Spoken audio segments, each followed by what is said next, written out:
Hello mga kabarkads, another day, another vlog na naman tayo ngayon mga kabarkads. Ngayon mga kabarkads, nandito tayo sa 45.5 kilometers bypass road from Sirawan Toril going to Panabo City. Itong location na ito is nasa Upper Mintal ito sa Tubok District. Kasi may gagawin dito mga kabarkads, isang tulay at itong overpass na gagawin dito. Kaya pinuntahan natin itong project dito sa may Upper Mintal na part sa Tubok District kasi nagsusuwil testing sila dito sa area kasi ang gagawin dito is overpass. Na Vista Mall ng Davao City, NCCC. Yan, sana NCCC tuloy-tuloy yan. All home. Hindi makakuha yung NCCC. Dati ako dyan ang trabaho dyan sa Buhangin. Hope na makarecover yung NCCC, sayang naman.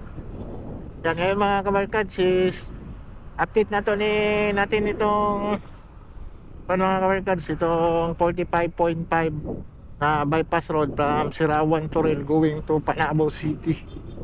Itong isang malaking project din dito sa Davao City, mga ni Hanip Davao. Yan mga kabarkas, kasi dyan banda sa may dito, ito Davao Bukidnon Road, dyan sa may Upper Mintal man yan, pero part na Tubok District. Yan ating titingnan mga kabarkas, kasi as a grab driver, yan grab driver man tayo, lagi tayong makadaan dyan kung may natin tayo na pasahero. Nagsusuwil testing na sila mga kabarkads dyan banda, kasi ang gagawin dyan kapag mag-soil testing is gagawa talaga ng poste. Yan, poste. Ang gagawin pala dyan banda is overpass. Kasi may iba dito, yun sa Ilyong Tibungko, underpass ang gagawin doon, sa ilalim dadaan yun. Itong 45.5 sa ilalim dadaan. Dito is sa ibabaw dadaan itong project na ito. Itong 45.5 bypass road dito sa Davao City. Yan. Ito yung i-update natin para ma-update din kayo sa mga proyekto dito, kasi kahit hindi mabilisan yung trabaho mga kabarkads, at least may mga movement na sa mga project yan. Kasi itong project na ito, itong 45.5 bypass road, maraming sabi ang tagal, ganoon. Okay rin yan mga kabarkads, at least may mga movement yung mga project, kasi isang malaking big project ito eh. Ano yan ka, 45.5 kilometers, may twin tunnel pa na ginawa. Yan, ang project na ito is hanggang ngayon daw 2028. Yan, hope na matatapos, kasi actually funded dito ng JICA, itong sa Japan. Yung kasi doon daw sa Ilyong Tibungko, yan, shoutout kay Kuya Dayo, nag-update siya doon. Yan, ang gagawa daw ng underpass doon is yung Japan. Ay, hindi pala, doon pala sa Kuan.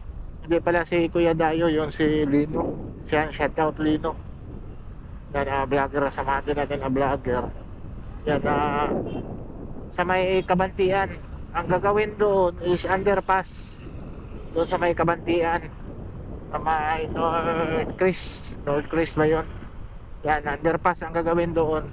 Sa ilalim na daan itong 45.5, pati sa Ilyong Tibungko sa ilalim. Iwan ko yan sa Mojang kung anong gagawin doon, overpass ba or underpass. Dito banda is overpass ang gagawin dito. Yan, malapit na tayo sa area, sa project. Yan, titingnan natin, i-update itong area.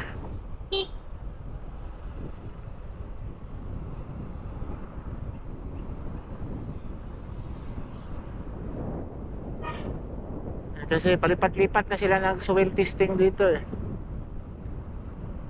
Last nag-soil testing sila is dito banda. Ayun, lumipat na naman sila doon sa, parang hindi na sila sa highway nag-soil testing.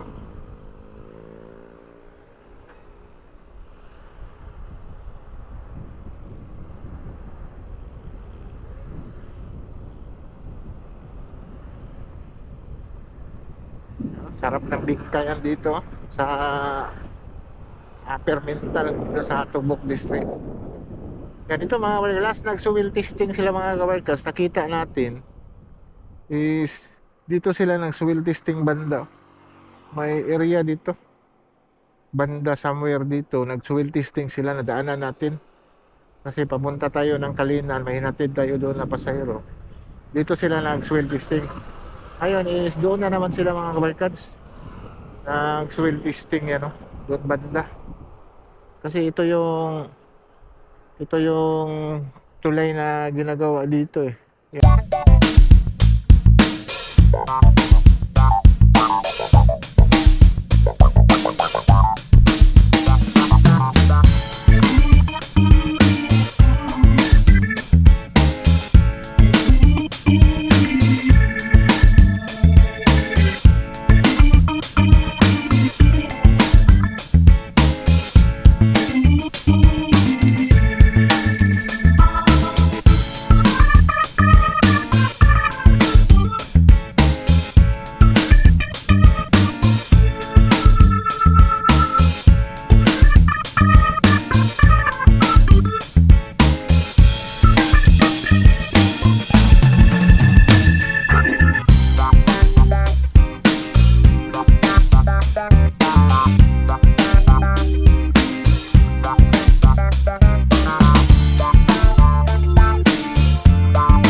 Diyan tulay, may mga crane nga niyo. May mga gamit sila dito. Yan, diyan sila banda na magawa ng tulay. Ito yung gagawin na papunta doon. Actually, wala pang dati kini-clearing yan diyan. Ngayon is parang walang movement. Siguro i-move itong kuan ito, poste nito. Anong gagawin nila dito? Bypass kasi siguro i-move lang siguro. Pataasan.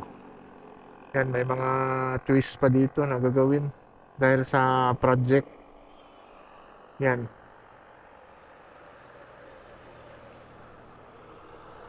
Yan, ito yung papunta ng Kalinan. Ito yung papunta ng downtown.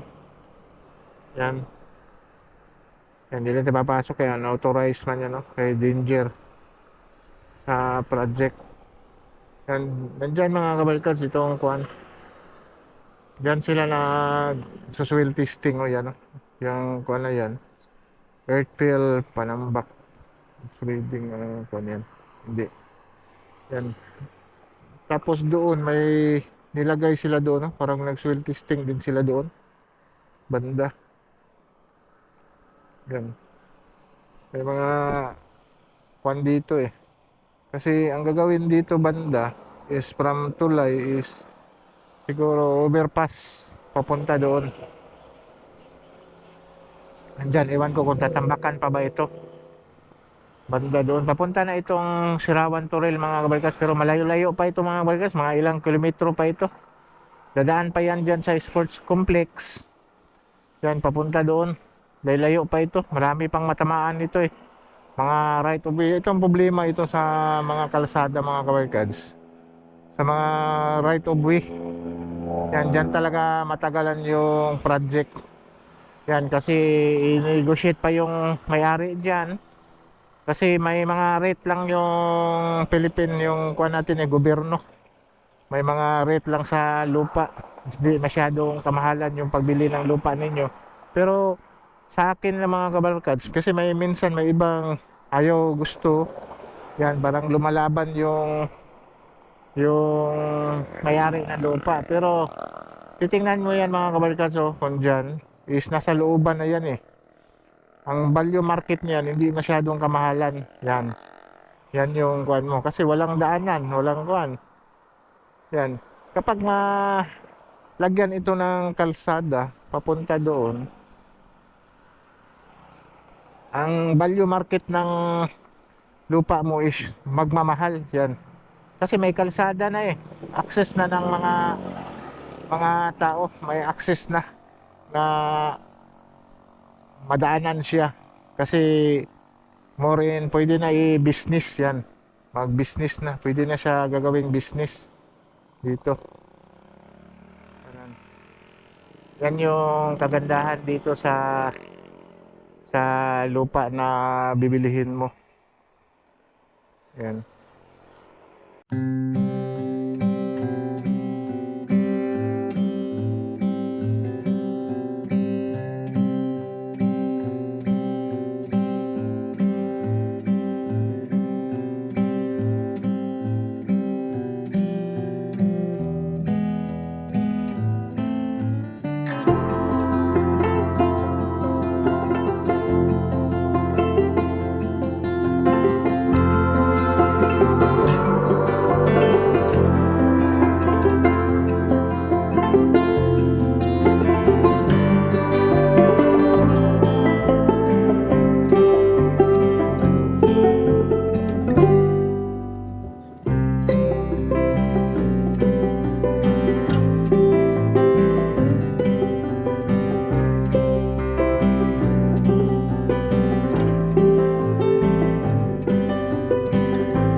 Yan yung maganda na one. Kaya yung iba iwan ko iba siguro sa dami ng pera. Yan ayaw na gusto pakalam kasi yung area mo is very solim, is maging kuan yan maging kuan yung area mo, maging maingay na kasi marami na sasakyan na dadaan sa project. Yan yung kuan, yung kuan ng kalsada, yung lupa mo. Yan, pero actually is mamahal ng Balyo kasi may kalsada na gagawin. Yan, ito yung ni-update natin mga kabarkats, nilagyan nila ng mga kuan dyan, mga kuan sa kurente kasi kuan nagsusuwil testing sila dito banda. Yan.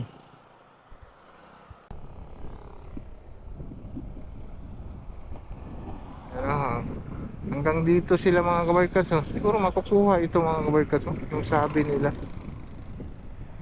Yan.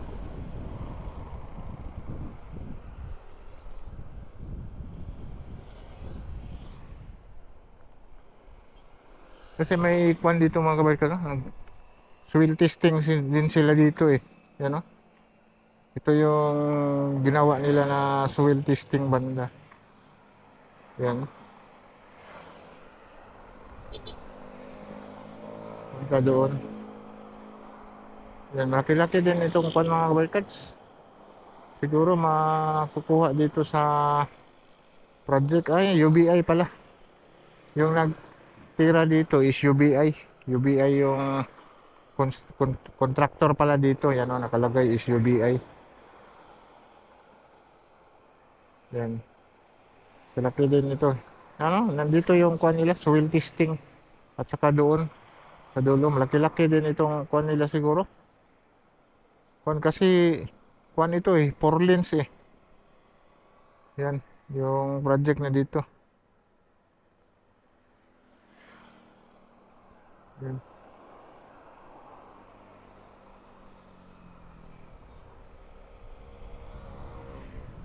Yan siguro makukuha ito. Ito yung luma na bahay dito Kay kuan ito, kalimutan ko yung may-ari niyan.